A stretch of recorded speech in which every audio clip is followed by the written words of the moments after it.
Hello dear students, welcome back to my channel Physics SPC. Work, energy and power का एक question. A particle of mass m moving in x direction with speed 2v is hit by another particle of mass 2m moving in the y direction with speed v. If the collision is perfectly elastic, the percentage loss in the energy during the collision is close to. ठीक है, इस question को कैसे करें देखते हैं. Solution. सबसे पहले एक डायग्राम बनाएं कि मान लो कि ये आपका इस तरीके से ये आपका एक्स एक्सेस है और ये वाई एक्सेस है. तो एक पार्टिकल इधर से आ रहा है जिसका मास है m. A particle of mass m moving in x direction with speed 2v. ये 2v स्पीड से चल रहा है आपका इधर की तरफ. Is hit by under particle of mass 2m. तो एक इधर की तरफ एक और मास पार्टिकल है, ये रहा, इसका मास 2m है. Moving in Y direction with speed v, और v स्पीड से इस दिशा में आपका जा रहा है. ठीक है. और कोलिजन कौन सा बेटा? परफेक्टली इनइलास्टिक कोलिजन है. जब दोनों ये परफेक्टली इनइलास्टिक कोलिजन होता है तो दोनों बॉडी स्टिक हो जाती हैं और एक कॉमन वेलोसिटी से मूव करती हैं. ये पता होना चाहिए. If the collision is perfectly inelastic. ठीक है. तो देखो जब ये दोनों कोलाइड कर जाएंगी तो कुछ इस तरह से हो जाएगा. ये एक सिंगल बॉडी बन जाएगी, इसका मास हो जाएगा 3m. अब ये किधर मूव करेगी ये कैसे मालूम पड़ेगा? तो देखो ये बॉडी इस पर फोर्स लगा रही होगी, ये वाली बॉडी इस पर फोर्स लगा रही होगी जब कोलाइड करेंगी तब. तो ये इंटरनल फोर्स होगा. इसे एक सिस्टम मान लो, इन दोनों पार्टिकल से मिलकर एक सिस्टम बना, उसे एक सिस्टम कंसीडर करें तो सिस्टम पर कोई बाहर से एक्सटर्नल फोर्स नहीं लग रहा. Net external force on the system is 0. So linear momentum of the system is remains constant. एक पार्टिकल का मोमेंटम कांस्टेंट नहीं रहेगा, पूरे सिस्टम का मोमेंटम कांस्टेंट रहेगा. तो इसका जो मोमेंटम है वही कोलिजन करने के बाद मोमेंटम होगा.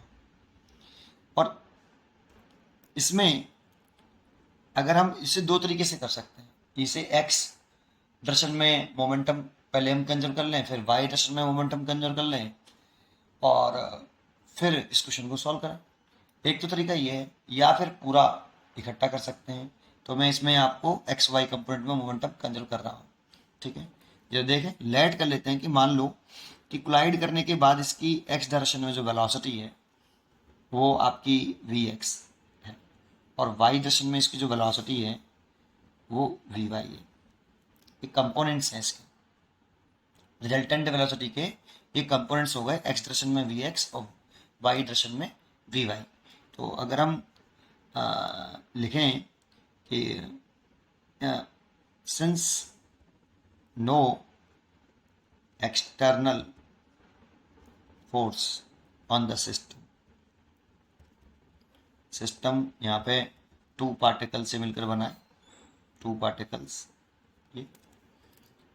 ये कोई फोर्स नहीं लगा. No external force on the system, that is linear momentum.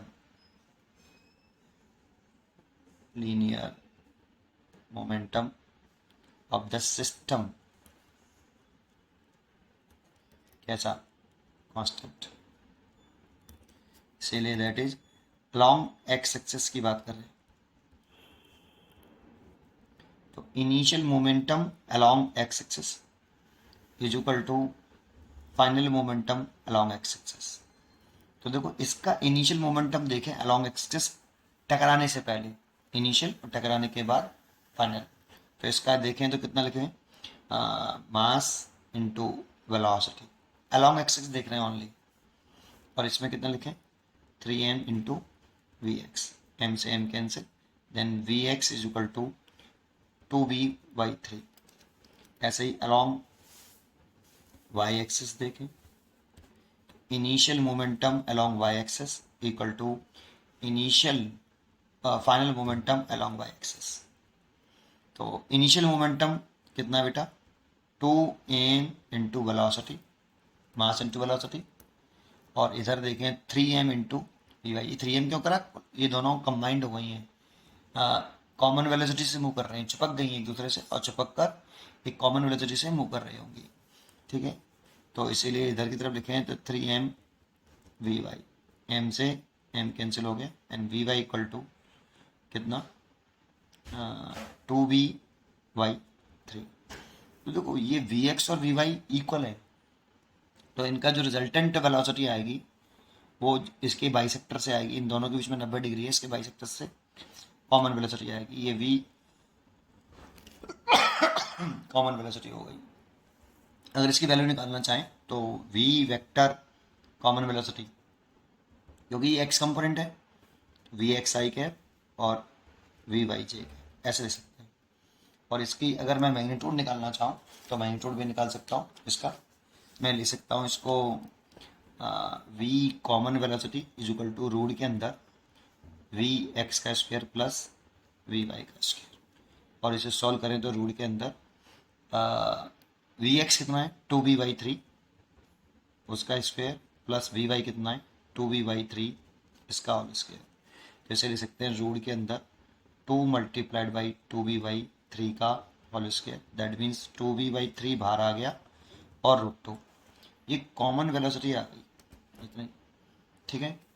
पूछा क्या है कि कोलिजन होने में कितना percentage loss in the energy during the collision. देखो बिफोर कोलिजन आपको काइनेटिक एनर्जी निकालनी पड़ेगी पूरे सिस्टम की, तो total kinetic energy of this system, मतलब बोथ पार्टिकल्स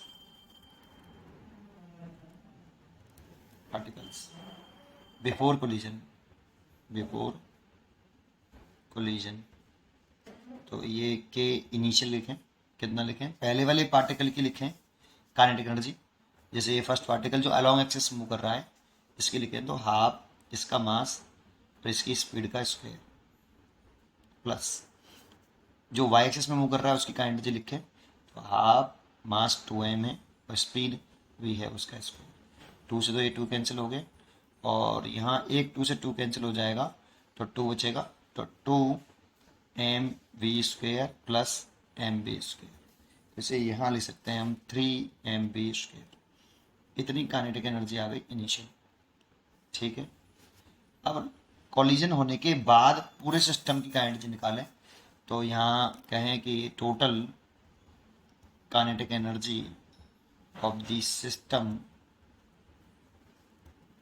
आफ्टर कोलिजन, क्योंकि अब दोनों पार्टिकल चिपक के एक कॉमन वेलोसिटी से लें तो सिंगल पार्टिकल कंसिडर कर रहे हैं यहाँ पे, तो K final is equal to half mass तो 3m हो गया और speed common velocity v C, तो यहाँ से सॉल्व करें तो हाफ 3m v सी की वैल्यू मैंने निकाली है ये रही, इसको स्क्वायर करें इसको तो 4v²/9 और मल्टीप्लाइड बाई 2 से ये 2 कैंसिल और 3 से ये 3 कैंसिल, तो कितना आ गया 4mv²/3, ये फाइनल काइनेटिक एनर्जी आई। तो देखो इनिशियल ज़्यादा है, देख रहा 3mv² और फाइनल कम है, तो इस सिचुएशन में लॉस कितनी हुई, percentage loss in the kinetic energy during the collision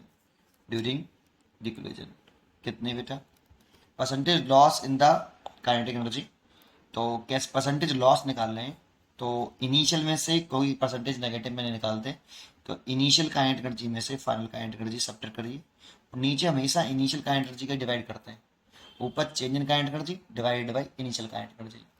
अगर इतना लिखते हैं तो ये fractional change in kinetic energy होगा, और 100 का मल्टीप्लाई कर देंगे तो इसे हम percentage loss in the kinetic energy कहेंगे। तो इनिशियल काइनेटिक एनर्जी कितनी है आपकी 3mv² माइनस फाइनल है 4mv²/3 और इनिशियल है आपकी 3mv²। तो देखो यहाँ से अगर मैं 3 एलसीएम ले लूँ तो 3 9 हो जाएगा 9mv² और 9 - 4 तो 5mv², इससे ये कैंसिल, और परसेंटेज में इसीलिए 100 का मल्टीप्लाई और करें तो इसे लिख सकते हैं आप 500/9, और इसका जब हम इसमें डिवाइड करते हैं तो ये आता है 55.55%। तो इसे अप्रॉक्सीमेट क्लोज लिख सकते हैं 56%। इसका आंसर होना चाहिए 56%, इसीलिए इसका आंसर होना चाहिए 56%। सी इज अ करेक्ट आंसर। पढ़ते रहिए और खुश रहिए। Thank you.